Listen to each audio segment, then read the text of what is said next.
দীর্ঘ প্রতীক্ষার পর অবশেষে দক্ষিণ চট্টগ্রামের ক্রীড়াপ্রেমীদের জন্য এলো সুখবর। পটিয়ায় ৮ কোটি টাকা ব্যয়ে নির্মিত হচ্ছে আধুনিক মিনি স্টেডিয়াম। ইতোমধ্যে প্রকল্পের প্রাথমিক কাজ শুরু হওয়ায় আশার আলো দেখছেন স্থানীয় ক্রীড়াপ্রেমীরা। দক্ষিণ চট্টগ্রামের পটিয়া মধ্যে একটা মিনি স্টেডিয়াম হতে যাচ্ছে।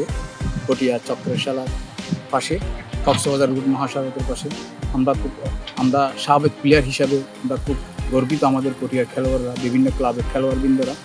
আমি সাবেক খেলোয়াড় হিসাবে বলতে চাই, আমাদের এই স্টেডিয়াম যেন ভবিষ্যতে এই স্টেডিয়াম মিনি থেকে বড়তে রূপান্তরিত করা হয় আমাদের মাননীয় সংসদ আলহাজ এনামুল হক এনাম ভাইয়ের হাত ধরে।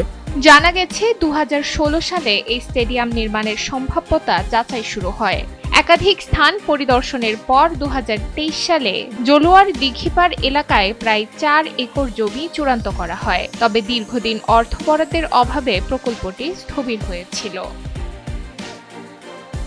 পরবর্তীতে ক্রীড়া প্রতিমন্ত্রীর হস্তক্ষেপে প্রকল্পটি নতুন করে গতি পায়।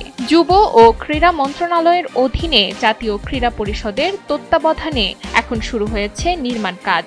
২০ এপ্রিল ঠিকাদারি প্রতিষ্ঠান আনুষ্ঠানিকভাবে কাজ বুঝে নিয়ে বাউন্ডারি নির্মাণের মাধ্যমে কাজ শুরু করে। সংশ্লিষ্টরা জানিয়েছেন, বর্ষার আগেই প্রাথমিক কাজ শেষ করার লক্ষ্য নিয়ে দ্রুতগতিতে এগিয়ে চলছে নির্মাণ কার্যক্রম। চট্টগ্রাম কক্সবাজার রোডের পাশে সুন্দর পরিবেশে যে স্টেডিয়ামের মিনি স্টেডিয়াম শুরু হতে যাচ্ছে, এটা অত্যন্ত গুরুত্বপূর্ণ এবং আমাদের এই পটিয়ার স্পোর্টসের চট্টগ্রাম জেলার মধ্যে ১ নম্বর স্থান।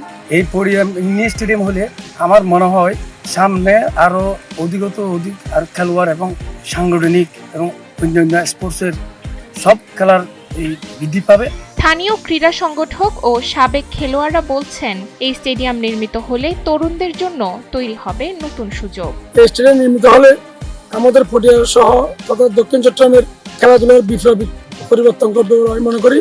বর্তমান যুব সমাজ যে অবক্ষয়, তরুণ যুব সমাজের অবক্ষয় রোধে এবং তৃণমূল থেকে জাতীয় মানের খেলা সৃষ্টির লক্ষ্যে এবং মানুষকে খেলাধুলা উদ্বুদ্ধ করার জন্য এই মিনি স্টেডিয়াম অত্যন্ত গুরুত্বপূর্ণ ভূমিকা পালন করবে বিশ্বাস করি। উপজেলা প্রশাসন জানিয়েছে, প্রকল্প বাস্তবায়নে সব ধরনের সহযোগিতা অব্যাহত থাকবে। সংশ্লিষ্টদের প্রত্যাশা, এই মিনি স্টেডিয়াম বাস্তবায়িত হলে দক্ষিণ চট্টগ্রামের ক্রীড়াঙ্গনে খুলবে নতুন সম্ভাবনার দ্বার।